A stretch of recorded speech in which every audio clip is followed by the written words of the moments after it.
Olá, meu irmão e minha irmã. Vamos partilhar um pouco sobre a liturgia desta quinta-feira. Queremos hoje ressaltar a leitura da profecia de Jeremias, que está no capítulo 18, versículos de 1 a 6. A palavra dirigida a Jeremias da parte do Senhor. Levanta-te e vai à casa do oleiro, e ali te farei ouvir minhas palavras. Fui à casa do oleiro, e eis que ele estava trabalhando ao torno. Quando o vaso que moldava com o barro se avariava em suas mãos, ei-lo de novo a fazer com esse material um outro vaso, conforme melhor lhe parecesse aos olhos. Fez-se em mim a palavra do Senhor. Acaso não posso fazer convosco como este oleiro, casa de Israel? Diz o Senhor. Como é o barro na mão do oleiro, assim sois vós em minha mão, casa de Israel. Palavra do Senhor, graças a Deus. Então nós estamos aí diante de uma leitura muito conhecida e muito bonita, né? Uma imagem muito bonita que Deus, que representa bem aquilo que Deus quer realizar em nós.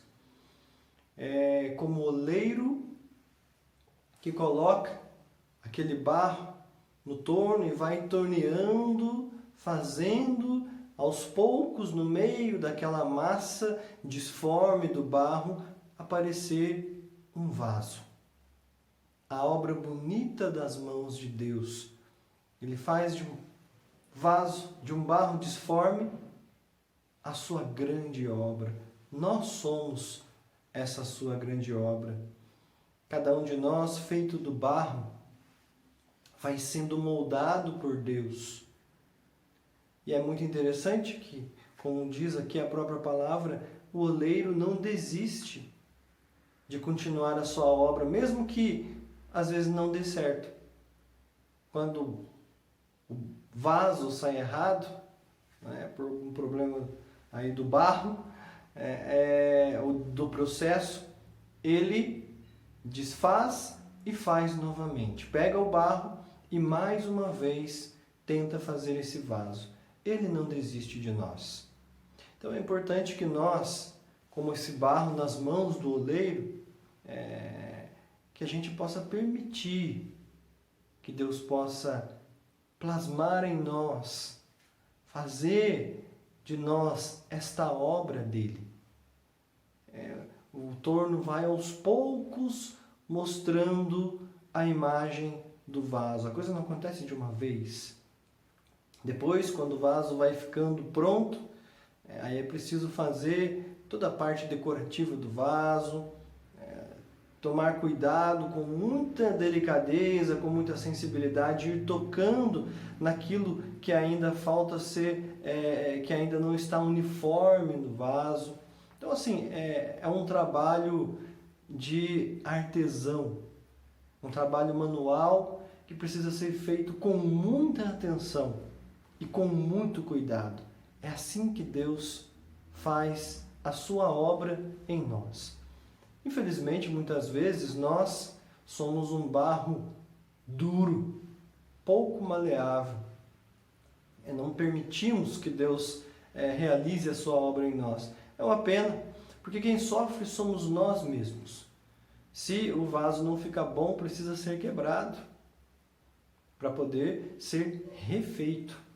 Então, quem sofre com isso, quando nós nos tornamos rebeldes, quando nós não queremos, não permitimos, demora mais para acontecer, sofremos muito mais.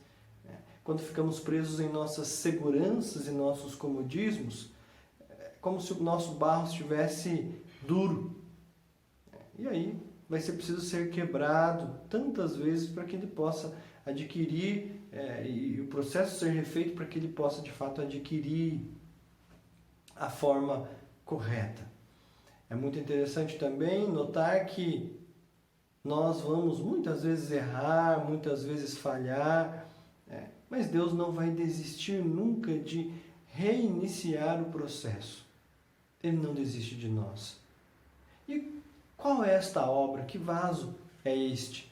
Que, inclusive, é bem interessante, nós lembramos da passagem de São Paulo, em 2 Coríntios, que diz que nós carregamos um tesouro em vasos de barro. Ou seja, a graça de Deus, o próprio Deus se faz presente em nós. Nós que somos esse barro, nós que somos esse material frágil, quebradiço. Então, a Sagrada Escritura tem algumas imagens muito bonitas com relação a isso. Mas qual é, de fato, a obra de Deus? O que é que Deus quer realizar em nós? Deus quer fazer-nos a imagem de Cristo.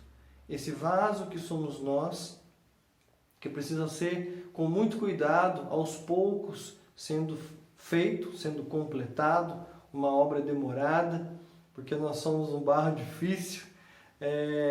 Essa obra é a imagem do seu Filho Jesus, nosso Senhor Jesus Cristo. O grande protótipo da humanidade, o grande exemplo para todos nós. Ele é o nosso objetivo. Deus quer nos moldar à maneira de Cristo. Que nós possamos ser este barro dócil nas mãos de Deus. Que o Espírito Santo nos ajude a sermos dóceis, a permitir que Deus realize essa obra. Às vezes nós, tão apegados, acomodados, e arraigados em falsas seguranças humanas, nós não deixamos, porque achamos que nós sabemos o que é o melhor para nós. Estamos errados e vamos sofrer, porque nós não sabemos. Nós não sabemos o que é melhor para nós. Nós achamos que os nossos desejos, as nossas vontades, são o melhor para nós. Não. Nós temos uma visão curta, enxergamos a nossa visão, ela enxerga só o que está aqui diante de nós. Nós não enxergamos o que vem depois. Deus sabe o que vem depois. Deus, que é o nosso Criador, que nos conhece, sabe o que é melhor para nós. Portanto, meu irmão e minha irmã, a palavra de Deus nos convida a nos abandonarmos em Deus, a deixarmos de lado nossas seguranças falsas, estas ilusões que nós colocamos no nosso coração, deixar de lado todos esses nossos desejos e acolher o projeto de Deus, o projeto de alguém que nos ama, ao ponto de enviar seu Filho para dar a sua vida por amor a nós. Com alguém que nos ama tanto assim, nós só podemos esperar o melhor. Confie em Deus, entregue-se a Ele. Ele tem o melhor para você. E a obra que Deus tem para nós é muito mais perfeita e mais bonita do que a obra que nós pensamos ter para nós. Confia no Senhor, meu irmão, minha irmã, e deixe este olheiro te moldar. Sobre vós, sobre a vossa família, desça a bênção de Deus Todo-Poderoso, Pai, Filho e Espírito Santo. Amém.